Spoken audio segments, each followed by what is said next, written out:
Olá pessoal, tudo bem? Vamos com mais um vídeo. Vamos falar um pouco sobre tudo que está acontecendo, né, no país. Muita informação, né, tá pegando fogo aí. Bom, primeiro aí a notícia que nós tivemos, né, desde de ontem sobre essa denúncia do Alan dos Santos, né, que ele fez, né. Então tem o STF em conluio aí com o Facebook, Twitter, né, todos envolvidos aí com a censura de conservadores, né, aqui no Brasil, nas redes sociais. Aí o Alan dos Santos denunciou, né, em uma live aí com a Bia Kicis, né. Eu vou ler aqui um trecho do Terça Livre, né, da página do site do Terça Livre. Então, vamos lá. O portal Terça Livre teve acesso na última quinta-feira, dia 30, a uma carta conjunta de denúncia assinada por um ex-funcionário da Google e outros 2 ex-funcionários do Facebook, endereçada aos membros do Comitê Judiciário da Câmara dos Estados Unidos. O documento de 6 páginas, datado do dia de hoje, aponta uma série de acusações às redes sociais por censura aplicada aos conservadores ou liberais mais alinhados à direita. Na carta, Zach McElroy, ex-moderador do conteúdo do Facebook, Zach Voorhees, ex-engenheiro de software da Google, e Ryan Hartwig, ex-criador de conteúdo da Google, afirma que a censura não é apenas uma preocupação doméstica, mas uma pandemia global que infectou o mundo de uma maneira importante. Inclusive no Brasil, onde o Judiciário Federal está conspirando com o Facebook e o Twitter contra o presidente Jair Bolsonaro, diz um trecho da carta. Então, já dá para ver que não se trata só de um problema de censura aqui no Brasil, mas isso afeta outros países também, né? Parece aí uma caça aos conservadores, né? O pessoal, os governos de direita. Basta aí o exemplo do Trump lá nos Estados Unidos. Então essa censura está correndo o mundo, né? Agora, o Alexandre de Moraes, que está de frente, né, frente a toda essa censura, ele que está encabeçando tudo isso, né, inclusive buscando censurar os apoiadores do governo, também fora do Brasil, né, no Twitter e no Face internacional. Agora, ele tá se enforcando na própria corda, né, o que também é um sinal de desespero, porque ele sabe que a casa tá para cair, né. Então essa é a posição do Alexandre de Moraes. Já ultrapassou todos os limites aceitáveis, né? Mas a impressão que eu tenho é justamente que o governo, que o próprio Bolsonaro está deixando ele dar muita corda, tanto que o Bolsonaro entrou já pela PGR com essa petição aí com relação ao STF, né? Vamos ver o que vai sair disso aí. Bom, além da votação já feita para o impeachment do Bolsonaro, né, que foi arquitetada, segundo a denúncia, pelo ministro Barroso e também o Fachin, né, tem todo esse esquema de escuta, né, usando de maletas, né, de escuta, que também estão envolvidos a embaixada chinesa, a Coreia do Norte, né, e o advogado Cacai, que é o advogado do PT. Inclusive o Alan dos Santos já está fora do país. Não se tem notícias de onde ele está exatamente, de que país, mas ele está fora do país. O que eu acho bom, né, que ele permaneça lá com o seu trabalho de jornalismo investigativo, né? Bom, esse plano de golpe contra o Bolsonaro, que não é de hoje, é missão de agentes chineses aqui no Brasil. Tá? Os maiores interessados, ou o maior interessado é o Partido Comunista Chinês, em derrubar o Bolsonaro para enfraquecer o Donald Trump. Tá? Então, assim, os espiões do Partido Comunista Chinês infiltrados aqui no meio político, né, ou comprando pessoas, né,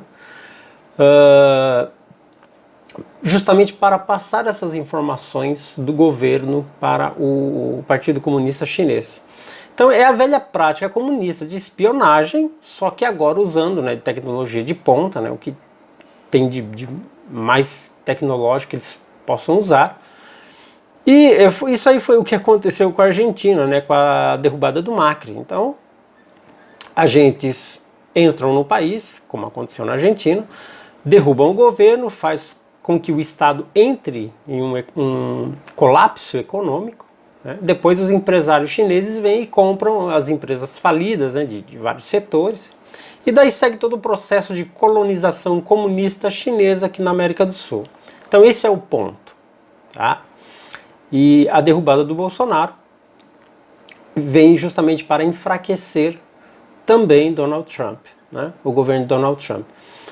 Então, um dos instrumentos para derrubar o governo Bolsonaro, né, é o vírus chinês, né? O Covid se tornou um instrumento para essa estratégia de derrubada, né, do governo Bolsonaro, né? Usando do Covid para manipular as pessoas, né, e quebrar empresas com a quarentena, com todas essas restrições, né, que a gente vem sofrendo.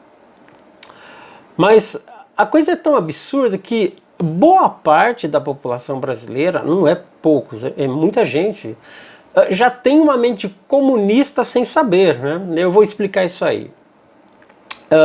Conversando com meu irmão, eu tenho um irmão mais novo e ele trabalha na guarda municipal, aqui na cidade, né, no interior de São Paulo.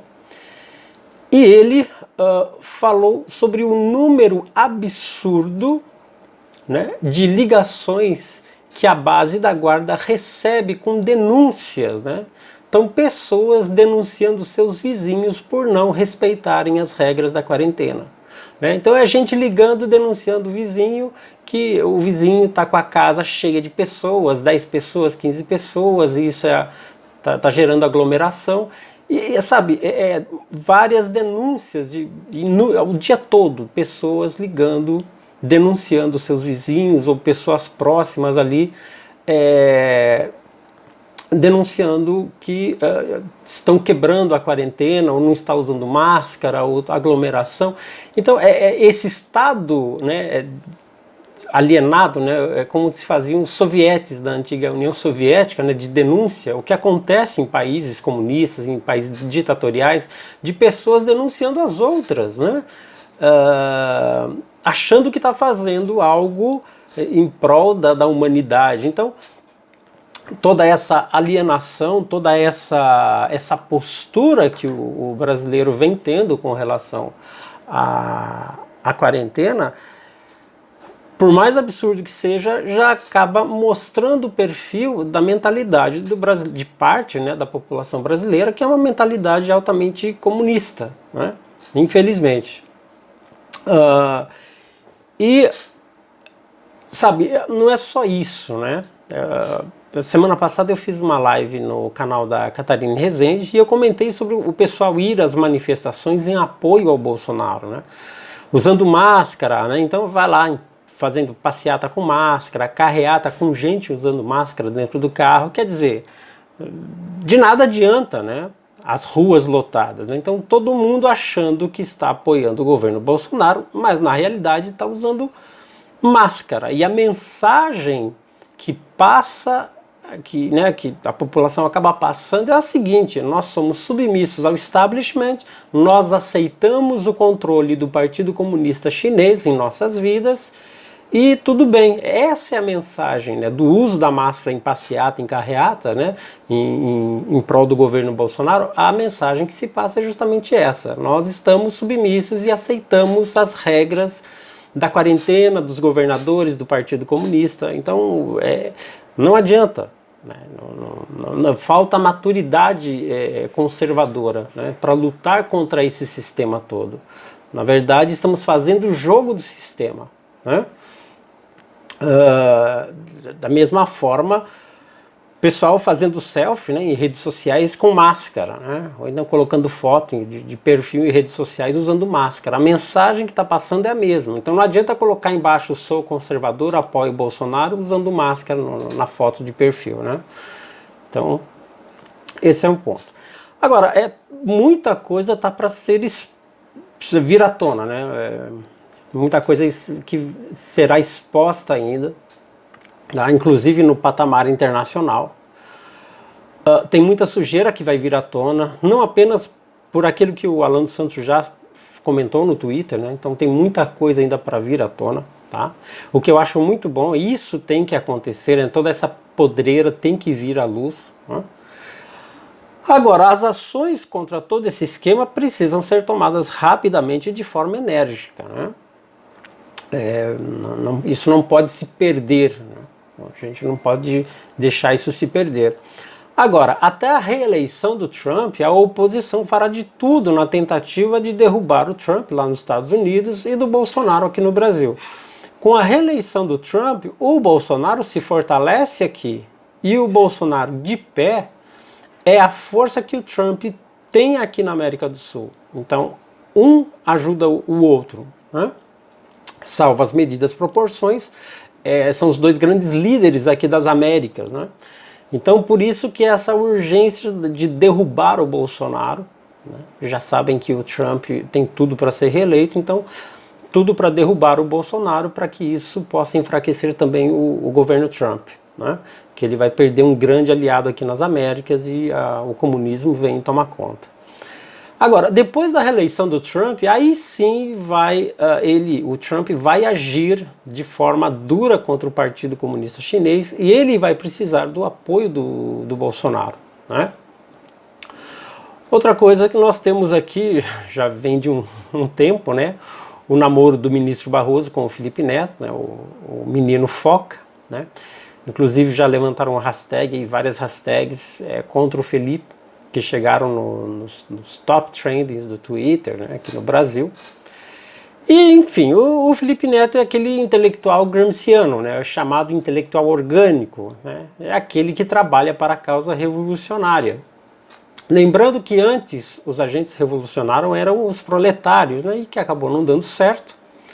Agora, com a nova esquerda surge um novo revolucionário, um novo agente, né, que seriam os intelectuais, né? E o intelectual segundo o Gramsci, ou seja, qualquer pessoa com um mínimo de capacidade intelectual, mas que possa ser um agente orgânico, trabalhar em favor da causa, né? Daí que a esquerda usa desses indivíduos, como o Felipe Neto, a Anitta, né, que já inclusive palestrou em Harvard, né, foi ovacionada lá em Harvard, né? Temos aí fanqueiras dando palestras nas universidades aqui do Brasil, enfim, tantos outros influenciadores, chamados artistas, né, que são usados como intelectuais orgânicos, né, agentes em prol dessa agenda esquerdista, dessa agenda globalista, né? Bom, e toda a esquerda, né, o Centrão, todos eles estão apoiando e defendendo o Felipe Neto, né, que já foi inclusive matéria no Jornal Nacional, né? Ele foi colocado como vítima, né? Por ser atacado pelo pessoal conservador, o pessoal que apoia o governo Bolsonaro. A capa da Isto É chamando de geração transformadora, né? A Greta, Felipe Neto e a Malala, né? Então, que porra é essa? Né? É a agenda globalista escancarada, né? Outro exemplo é a Natura usando a Tami, né? Uma mulher como símbolo do Dia dos Pais, né? Então é outro exemplo aí dessa agenda para destruir a família. Por outro lado, aí temos o Bolsonaro que está voltando a fazer as suas viagens, muito bem recepcionado, muito bem recebido, né? Lá no Piauí, na Bahia, né, onde foi ovacionado, agora recentemente em Bagé, no Rio Grande do Sul, né? Então, você já vê toda essa hegemonia que antes o PT tinha, principalmente ali na região Nordeste, essa hegemonia sendo destruída, né, na região Nordeste, por conta do Bolsonaro e das obras, né, principalmente ali na região Nordeste, a transposição do Rio São Francisco, a dessalinização das águas, todos esses projetos de benfeitoria àquela região, o pessoal então está acordando, né? Tá mudando aí esse perfil, né? Nordestino, né? Com relação ao eleitorado, à hegemonia do PT. Mas então, pessoal, é isso. Só algumas coisas que trouxe aqui no canal para a gente conversar um pouco. Como eu já disse, muita coisa aí vindo para acontecer até acho que novembro, quando é a eleição nos Estados Unidos, não é? Pelo menos até a reeleição do Trump aí, muita coisa aí, muita tensão no ar, né? Vamos aguardar e acredito que muita mudança a partir da reeleição do Trump também. As coisas começam a andar melhor. Não dá para falar do Brasil sem ver um cenário internacional envolvido, porque não adianta estar tudo envolvido, né? Essa denúncia aí do STF em conluio com o Partido Comunista Chinês, em conluio com as redes sociais, Facebook, Twitter, já é um exemplo de que não dá para falar unicamente do Brasil, né? Não somos uma ilha. Então tem toda uma influência internacional por trás. Pessoal, mais uma vez obrigado. Se você gostou do vídeo, deixa aí seus comentários, seu like, compartilhe, né? E vamos aí seguindo o nosso caminho, né? Então, faça o seu caminho.